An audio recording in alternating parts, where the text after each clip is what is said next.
Generally बोलते हैं, but nuclear density nuclear mass density भी होती है और एक होती है न्यूक्लियर पार्टिकल डेंसिटी। ठीक है, न्यूक्लियर मास डेंसिटी क्या होती है, जितनी भी डेंसिटीज होती है उसकी तरह न्यूक्लियर मास डेंसिटी भी यही होती है, mass upon volume. Mass of nucleons per volume, per unit volume occupied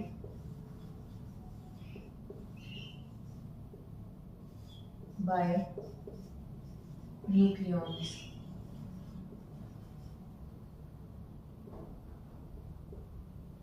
ठीक है, this is the formula, mass of nucleons divided by volume occupied by nucleons, that means equal to m upon v।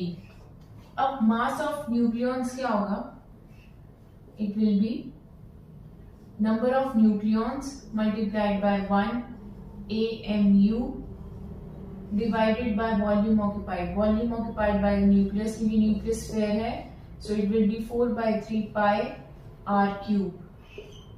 1 AMU की जगह SI unit में क्या value होती है 1 AMU की, वो डालो, that is A into 1.66 into 10 raised to power minus 27 kg divided by 4 by 3 pi r naught cube into a।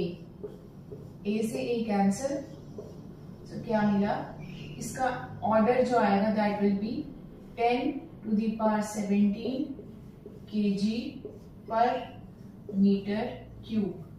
This will be the nuclear mass density of the nucleus and this is the order basically।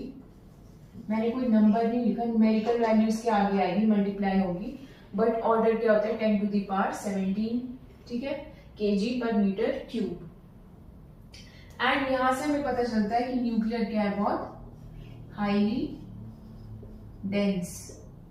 Nuclear क्या है, highly dense, density बहुत ज्यादा है। 10 raised to power 17 is a very big number, is a large number, तो इसलिए nucleus क्या बहुत dense है, इससे पता चला हमें इस न्यूमेरिकल वैल्यू से। Next is nuclear particle density. इससे पहले हमने पढ़ा न्यूक्लियर मास डेंसिटी। जैसा कि ये टर्म बता रहा है, nuclear particle density will be, let it be be n, it will be number of nucleons or particles per unit volume, per unit volume of nucleus। ठीक है, अब यहां देखो, इसको मैं डिनोट करती हूँ n से, and this will be V। so अब हमें नंबर ऑफ न्यूक्लियॉन्स पर यूनिट वॉल्यूम निकालना है। इसके लिए हम एक और फॉर्मूला डिराइव करेंगे, उसके बाद हम कैलकुलेट करेंगे न्यूक्लियर पार्टिकल डेंसिटी। ठीक है, यहाँ देखो n equals to n upon v को हम क्या लिख सकते हैं, mass of nucleons of particles कर दो per unit volume divided by mass of one nucleon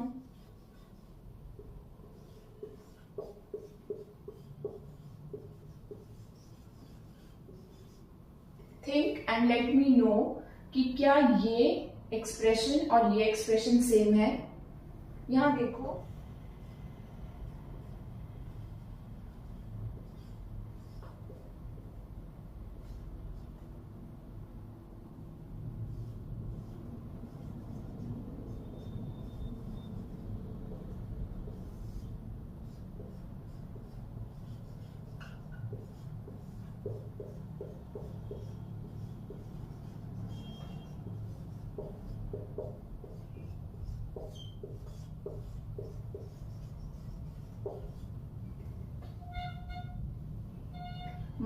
particles upon volume occupied by particles.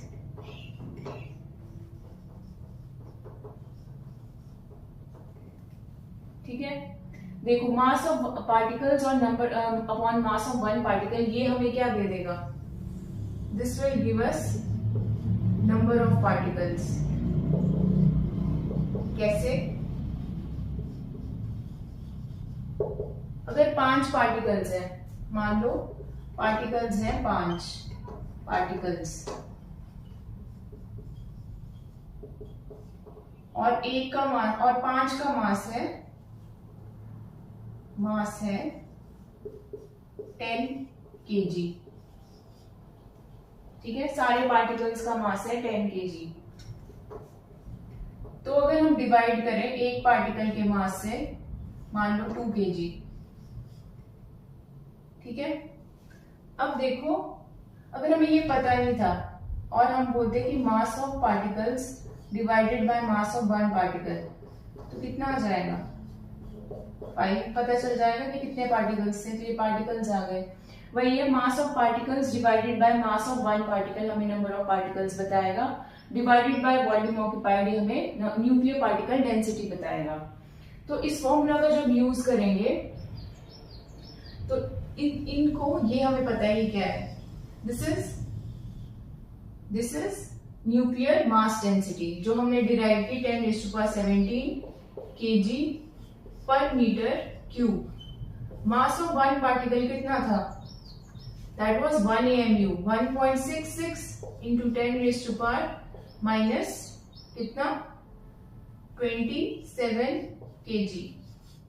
सो ये अप्रोक्सीमेटली इसका ऑर्डर क्या आएगा?